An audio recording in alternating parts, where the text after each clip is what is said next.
on this call. Yet again, we've got our friends here from ClickDimensions. We've had a very long-standing partnership with ClickDimensions. Really happy to be doing this little webinar series with them. And today's guest is not just Jamie, the wonderful Jamie, but also the wonderful Sean. So welcome to you both. Thank you very much, Wendy. Thank you so much indeed. Always a pleasure to be here. Well, it's great to have you here again, Jamie. So can I hand over to you just for a kind of brief introduction about what we're going to chat about today? Absolutely. Thank you, Wendy. So yeah, I mean, I know previously we've had Sunil on the call talking about all things social and Barry talking about all things marketing services. And actually, do you know what we're thinking? Outside of just the technology, it's more than just providing tech, but also that support piece as well. So bringing Sean Thornton into this call, and thank you, Sean, for joining us today. Is Sean's been in the business now just over 18 months and has provided second to none level of support to both partners and existing customers that are fully utilizing ClickDimensions. So really wanted to bring his expertise on the call today.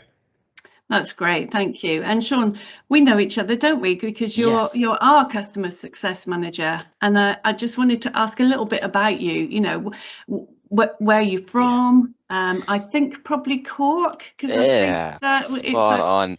I think Wendy, from our previous conversations, I probably gave away the accent and stuff. Yes. But Cork is Cork, Ireland, down the south of Ireland. As Jamie said, been here for about 18 months and have pretty much loved every minute of it. I only came from CIT, which is a Cork Institute of Technology, a college here in Cork. And over the last 9 months, I've been juggling both. But I'm very thankful to say that I've been able to come out the other side of it, get my degree, my level 8 degree of marketing, and now full time with ClickDimensions. It's fantastic. It's almost like starting my journey afresh now that I have my degree, and only 23 at the moment. So hopefully the start of a good career with the guys. Fantastic. Well, I have to say that our experience of having you as our customer success manager has been only good. So I appreciate thank you very much for taking the time here, and congratulations on achieving your degree. It'll stand you in good stead, but there's nothing like experience, is there? You cannot buy it. You cannot buy it. Yes, exactly that. So I'm just wondering, what does your role entail really here with ClickDimensions? Yeah, so I think, as a customer success manager, it's not just a one and done, it's a one role, and you do that for the whole day.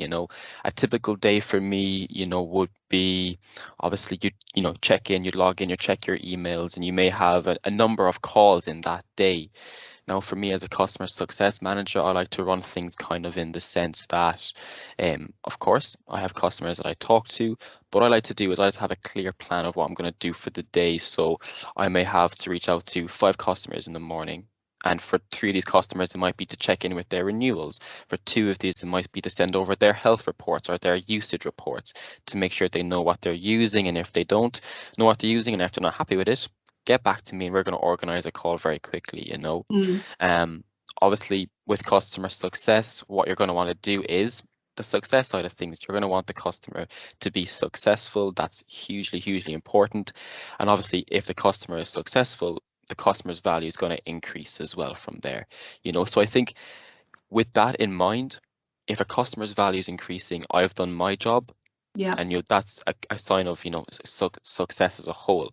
Every CSM is different, and every CSM run things their own way. And it's funny as well, Wendy, because obviously I look after the customers under Cloud 2020. But if you think about it, and from speaking to colleagues who would look after customers in a different region, you have to change your approach for different customers. And different customers, different industries. It is very much a case of getting to know them. A typical discussion with a customer would be the first 5-10 minutes talking about the game at the weekend, or how they've been, or holidays and that kind of thing, and then the next 20-25 minutes would actually be getting down to the nitty-gritty, explaining to them what they're doing. I think a really good piece of my job is being proactive in my approach and not really reactive. So what that kind of means is, if a customer comes to me and says, Sean, we haven't used the tool over the last 6 months, help us out. Yeah, of course, I'll be happy to do that. But I'd look at that from my point of view as almost a loss, because if they're coming to me over the last 6 months and they haven't used it, that's 6 months lost that they haven't been using their tool to the maximum, maximum capabilities essentially. So what I'd like to do instead is be proactive, reach out to these customers. And what I like to do is really bi-monthly, so every couple of months, reach out to them, and get a call going, send them over a Power BI report of their usage. And actually, I've been speaking to Jamie about kind of new initiatives and new ways forward. And we were only speaking recently about recording short clips for customers explaining the usage, and that's something that going forward I'm going to be adopting for all existing customers.